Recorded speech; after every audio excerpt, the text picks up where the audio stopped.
If you see the hose in the next couple videos, that is because I've run it up here with the sprinkler in the hopes that watering this area, maybe moving it around a little here and there, will keep the ground saturated in the creek bed and keep water in it rather than having a big dry mud hole. So I'm gonna run it for a couple hours today and then see what it looks like. And then I will go from there. This pond, this puddle, looks like it has some moving water coming in from the direction of my big ice cubes. We'll call that the ice fortress. It's following a path down in here. A path that I haven't uncovered because I think this ground will stay wetter if I keep it covered. Don't necessarily need to have a trail going through there. I just created this dam, which it looks like is successful so far in stopping that water up. And then this water should be flowing down into another pond, puddle. I do see the water moving, so that's good. There's a lot of water still standing here. I don't know if I will try and make it stop doing that. I guess water standing in every single spot along the creek is what I need to keep it saturated so that when we get a little rain, we have moving water right away. We don't have to wait for the entire property to become damp. Another pond right there, not very successful. Stopped by that big log. I haven't spent much time on that one recently. I did try and pile up some leaves right there, but I think it's going under the log somewhere else. Another stopped up spot right there. I haven't done anything with it, so you can still see leaves matted down in the bottom of the hole, and then the dam is just logs. There's no leaves and mud or anything to stop that up.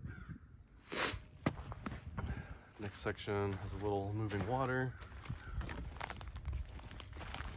coming down into this pool.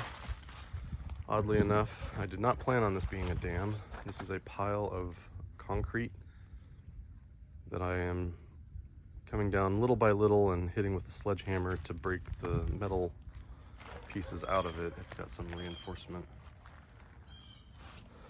Another little pond. This one has gotten bigger since I worked on that dam. I scraped the bottom of this area with the pitchfork, and some of it I drug up the hill a little bit, clearing off that area, and then some of it I strengthened the dam to try and stop water right there.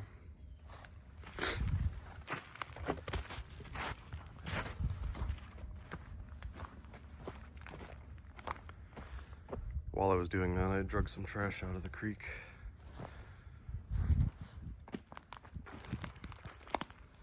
Next pond is a little one. There's actually two right here. The little one has a root from the cottonwood that stopped it. And it's just pooling up right there. Trying to crawl through the woods here. And then this dam I strengthened.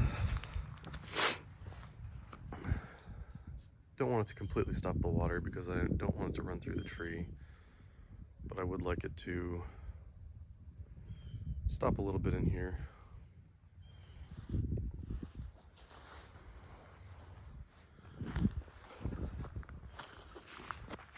Back around. This is obviously the pond that I spent the most time on because I dug it out. I dug down about 3 feet, the deepest, and spent a lot of time just slinging mud.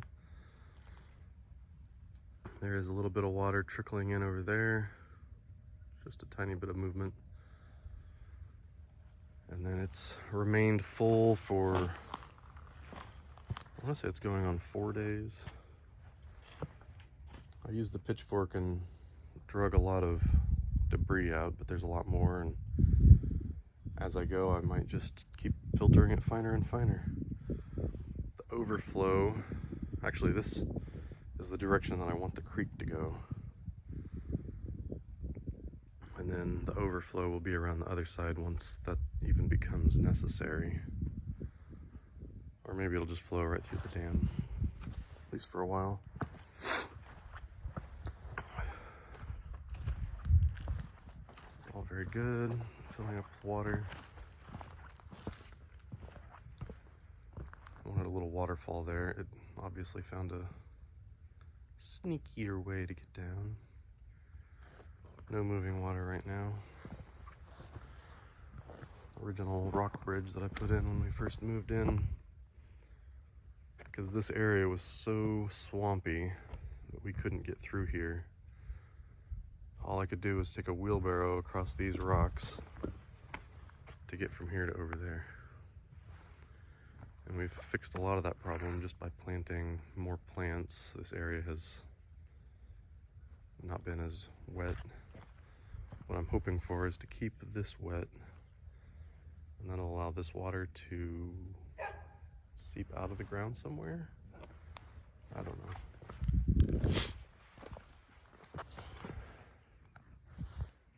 We do have a low spot over there.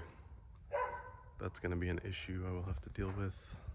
A lot of our running water coming down the hill just stops there, and it comes from the neighbor's house too.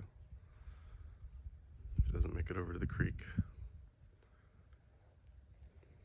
I didn't do much work past what you can see where the standing water is, because there's just so much grass over there and not much water.